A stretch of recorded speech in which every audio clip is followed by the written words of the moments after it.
வணக்கம் நண்பர்களே, நாம் இன்றைக்கி என்ன பார்க்க போகிறோம்னா, அறிமுக இயக்குனர் ராஜேஸ்வரி காளிசாமி இயக்கத்தில் மணிகண்டன், குரு சோமசுந்தரம் உள்ளிட்ட பல நடித்துள்ள படம் தான் குடும்பஸ்தான். இந்த படத்தை இன்றைக்கி வெளியாகிருக்கு. அது மட்டும் இல்லாமல் ட்ரெய்லர் வெளியான அன்றைக்கே மக்கள் மத்தியில் அதிகமான எதிர்பார்ப்பு அதிகமாக இருந்துச்சு. சரி, இந்த படத்தோட கதை அப்படி என்ன இருக்குது அப்படின்னு சொல்லி நம்ம இன்றைக்கி பார்க்கலாம். அதுக்கு முன்னாடி நீங்கள் நம்ம சேனல் புதுசுனா மறக்காம நம்ம சேனலில் ஒரு சப்ஸ்கிரைப், லைக், ஷேர் பண்ணுங்கள். வாங்க இந்த படத்தோட ஸ்டோரிக்குள்ளே போகலாம். இந்த படத்தில் கதை ஸ்டார்டிங்கில் ஆரம்பத்திலே நம்ம படத்தோட ஹீரோ மாற்று திருமணம் ஒரு பெண்ணை கல்யாணம் பண்ணிடுறாரு. கல்யாணம் பண்ண உடனே 2 வீட்லேயும் பெரிய பிரச்சனை நடக்குது. 2 பிரச்சனை நடத்துல கடைசியில் அப்பா என்ன செஞ்சுறாருன்னா, வேறு வழி இல்லை, நீ நம்ம கூட இருந்துக்கோ அப்படின்னு சொல்லிட்டு தன்னோட குடும்பத்திலே சேர்த்துக்கிறாங்க. நம்ம ஹீரோவுக்கு ஒரு அக்கா இருக்கிறாங்க. அவங்களுக்கு நல்ல பெரிய இடத்துல கல்யாணம் பண்ணி கொடுக்கணும் அப்படின்னு சொல்லிட்டு ஒரு வசதியான இடத்துல கல்யாணம் பண்ணி கொடுத்துருவாங்க. கல்யாணம் பண்ணி கொடுத்த பிறகு அந்த மாப்பிள்ளை எப்போ பார்த்தாலும் இப்போ குடும்பத்தை மட்டம் தள்ளி பேசிக்கிட்டே இருப்பார். எப்போ பார்த்தாலும் இதே வேலையை அழிஞ்சிக்கிட்டு இருப்பார். எப்போ பார்த்தாலும் இந்த குடும்பம் அப்படி, உங்கள் குடும்பம் இப்படி இருக்குது அப்படின்ட்டு இந்த மாதிரி ரொம்ப சீப்பாக நடத்துவார். இந்த விதத்தில் எப்படின்னா இப்படி இருக்கையில் கதாநாயகி என்ன செய்யும், நான் யூபிஎஸ்சி தேர்வு எழுத போகிறேன், அதனால் எனக்கு லேப்டாப் வேணும் அப்படின்னு கேட்குறாங்க. இவர் சரின்றவர். அப்புறம் அவங்க அம்மா என்ன சொல்லுவாங்கன்னா, நான் இந்த மாதிரி ஆன்மீக பயணம் போகிறேன், எனக்கு கொஞ்சம் பணம் வேணும் அப்படிங்கிறாங்க.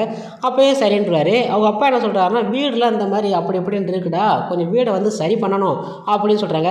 சரின்னு சொல்லிட்டு இப்படி ஒரு சூழ்நிலையில் கடைசியில் என்ன ஆகுதுன்னா, இவருக்கு நம்ம ஹீரோவுக்கு என்ன ஆகுதுன்னா, வேலை இல்லாமல் போயிடுது. வேலை இல்லாமல் போகிறதுனால அவர் ரொம்ப என்ன பண்ணுறதுன்னு தெரியலையே அப்படின்னு சொல்லிட்டு அவர் என்ன கடன் வாங்க ஆரம்பிச்சிடுவார். கடன் வாங்க ஆரம்பித்தோடனே கடைசியில் இந்த கடன் யாருக்குமே தெரியக்கூடாது.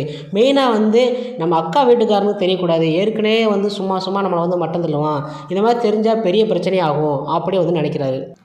அப்புறம் என்ன ஆகுனா, இப்படியே கடன் வாங்கி வேலைக்கே போகாமல் கடன் வாங்கி நாளுக்கு நாள் இந்த கடன் பெரிய சுமையாக அமைஞ்சிது. இந்த கடனை என்ன பண்ணுறாரு, எப்படி அடைக்கிறாரு என்பதுதான் அந்த படத்தோட கதையை பார்த்தா இது மிகவும் சீரியஸாக தான் தெரியும் நமக்கு. ஆனால் அந்த சீரியஸான கதையை கூட வழக்கம் போல் குடும்பத்தை காப்பாற்ற கதாநாயகன் எவ்வளோ சிரமப்படுறாரு என்பது போன்ற காட்சிகளை வைக்காமல் படம் முழுக்க காமெடி காட்சியிலாகவே படத்தை நகர்த்தி சென்றிருக்கிறாரு அறிமுக இயக்குனர். எவ்வளவு சிக்கலான கதையை இந்த அளவுக்கு சுவாரஸ்யமாக கொடுத்து நம்ம இயக்குனருக்கு கண்டிப்பாக பாராட்டியாகலாம். அந்தளவுக்கு அவர் கொடுத்துருக்காரு.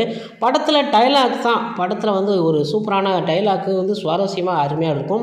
படத்தில் கதாபாத்திரம் தேர்வும் நடிப்பும் சிறப்பாக இருந்தால் கூட பெரும்பாலான நக்லைன் டீம் தான் நடிச்சுக்கிறாங்க இந்த படத்தில். படம் முழுக்க காமெடி ஒரே மாதிரி இல்லாமல் பல வகைகளை கொடுத்துருக்குறாங்க. படம் முழுக்க கலகல என கொண்டு போய் ஒரு கட்டத்தில் ஹீரோ வயிற்றுக்குள் இருக்கும் குழந்தையிடம் பேசுவது போல் ஒரு காட்சி இருக்கும். அந்த காட்சியை தியேட்டரே ஆச்சரியப்படும், அந்தளவுக்கு இருக்கும். அந்த அளவுக்கு மிக சீரியஸாக சீனாக இந்த படத்தில் நல்லா கலகலப்பு ஜாலியாக ஒரு என்டர்டெயின்மெண்ட்டான ஒரு மூவியாக, ஒரு ஃபேமிலி குடும்ப படமாக அருமையாக எடுத்துருக்காங்க. இந்த படத்தில் சொல்லப்போனால் குறையும் சொல்லப்போனால் படத்தில் ஆரம்பத்திலே ஹீரோ கல்யாணம் செஞ்சிடுது, அப்புறம் குடும்ப வாழ்க்கைக்குள்ளே செல்வது, அதனாலே அவருக்கு கடனும் கஷ்டமும் ஆயிடுது.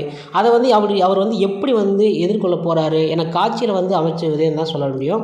அது மட்டும் இல்லாமல் ஆரம்பத்திலே கதை எதை நோக்கி போகுது அப்படின்னு தெரியறதுக்கே நம்ம நீண்ட நேரம் நமக்கு தேவைப்படும். எப்படி வேண்டுமானாலும் வாழலாம் என இருப்பவங்க மத்தியில் இப்படித்தான் வாழ்வேன் என வாழ்பவனின் கதையாக இதை கொண்டு போயிருந்தால் இன்னும் சிறப்பாக இருந்திருக்கும்.